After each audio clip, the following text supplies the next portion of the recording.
Sam Raimi's return to the realm of horror movies has finally happened, with the new film Send Help recently releasing to widespread acclaim. So with that, here are my top 10 Sam Raimi movies of all time. Number 10, Darkman, Raimi's pre-Spider-Man superhero film starring Liam Neeson. After a brilliant scientist is brutally disfigured and left for dead, he uses synthetic skin and his fractured sanity to wage a violent campaign of revenge against the criminals who destroyed his life. Pulpy, campy, and aptly dark, it blends horror and tragedy with Raimi's standard manic energy to create a uniquely unhinged comic book film experience. Next, number 9, The Quick and the Dead. A mysterious gunslinger played by Sharon Stone arrives in a lawless frontier town to enter a deadly quick draw competition, driven by a personal vendetta against the tyrant who rules it. It's a flamboyant, fast-moving western that injects classic gunfighter mythology, mixed with Raimi's signature bravado and operatic excess, and also features a young and adorable Leonardo DiCaprio. Next, number 8, Drag Me to Hell. A loan officer who denies an elderly woman an extension is cursed, sending her on a desperate race to escape supernatural punishment. It's a gleefully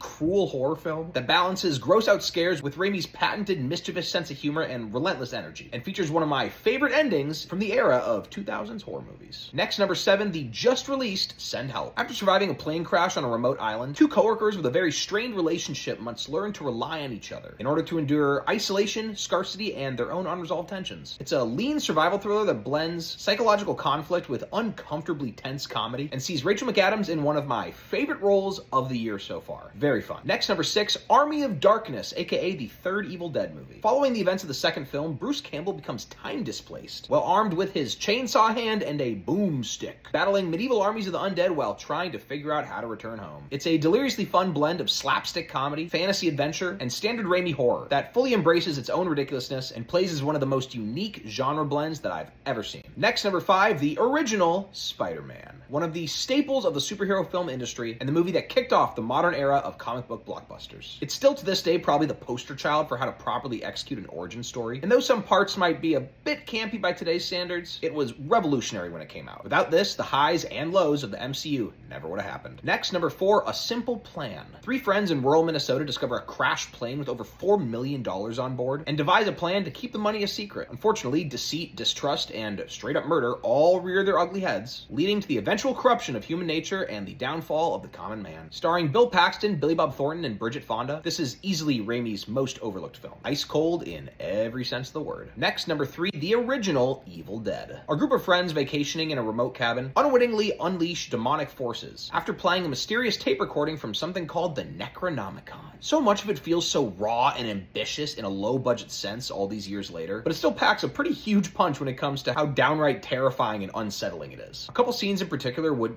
never fly nowadays, and the inventiveness of Raimi's camera work just goes to show how much juice this guy had in the tank from the very get-go. One of those heralded films that immediately makes someone a permanent voice in the world of horror cinema. Next, at number 2, Evil Dead 2. Jumping in immediately following the events of the first film, this legendary sequel sees Bruce Campbell's Ash trapped in the same secluded cabin in the woods, battling more demonic deadites, as reality, his body, and his sanity all start to unravel in increasingly manic and surreal ways. It ups the ante from the first film in just about every way possible, and fuses straight-up slapstick humor with gruesome splatter gore, and once again more kinetic filmmaking, in what is simply one of the most inventive genre films ever made. It's endlessly rewatchable, and stands nearly alone atop the mountain of the all-time great horror comedies. And finally, at number 1, Spider-Man 2. There is a very good argument to be made for this being the best superhero film of all time. The perfect rendition of the hero's journey, the perfect theme-expanding sequel to an already phenomenal concept, and the perfect book-to-screen adaptation of possibly the greatest comic book legend of all time. Alfred Molina's Doc Ock is a monument that all villains should aspire to be, and some of the action scenes littered throughout are still awe-inducing to this day. This was one of the first films that turned young Matt into a cinephile, and every time I rewatch it, I'm just as amazed and in love as the very first time I saw it. Raimi set the bar